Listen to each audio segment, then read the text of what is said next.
Ecuador, a tiny South American nation, has found itself at the center of an international dispute. Edward Snowden, the National Security Agency consultant turned whistleblower, has asked President Rafael Correa for political asylum. Snowden is still in Russia evading an arrest warrant issued by the United States. 1 year ago, Ecuador opened the doors of its embassy in London to Wikileaks founder Julian Assange so that he could avoid trial in Sweden and possible extradition to the US. Ecuador's center-left President Rafael Correa says the same legal process will be applied before any decision on Snowden's case. He has vowed to fight any type of international pressure, especially from Washington. Correa has renounced to the Andean Trade Promotion and Drug Eradication Act between Ecuador and the US.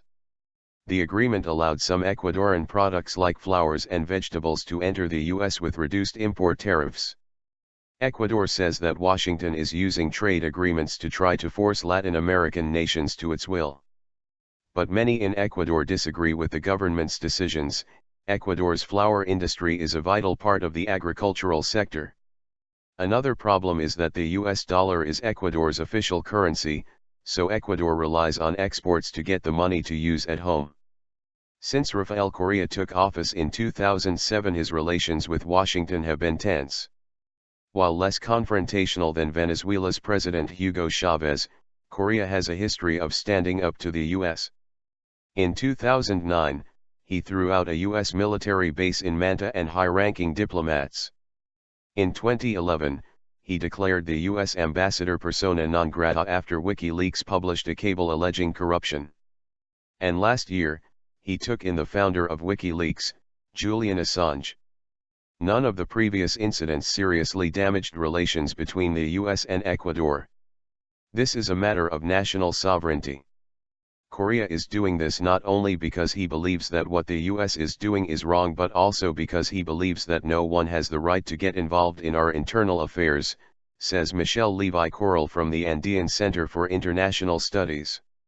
In the last weeks, Correa has been accused of double standards.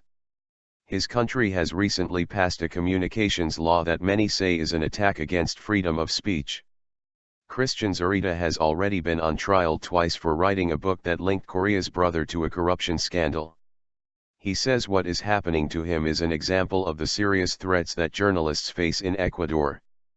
I understand that Assange and Snowden are requesting political asylum to Ecuador.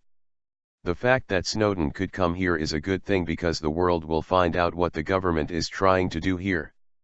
They are persecuting the press and journalists. For everything you write from now, the government can come after you, Zurita says. But Correa's supporters disagree, and some journalists say the accusations are unfair, that the new law will give journalists rights that they had never had before. Correa remains defiant and is slowly gaining force as a regional leader that is not afraid to poke the US in the eye every once in a while. He was recently re-elected with almost 57% of the vote. We met Correa last week in the town of Puerto Viejo. And although Snowden's situation continues to change almost every day, he explained to Talk to Al Jazeera why he believes Ecuador could grant Snowden asylum if he were to make it to his country's territory, and why he believes that people like Assange and Snowden have done society a greater good.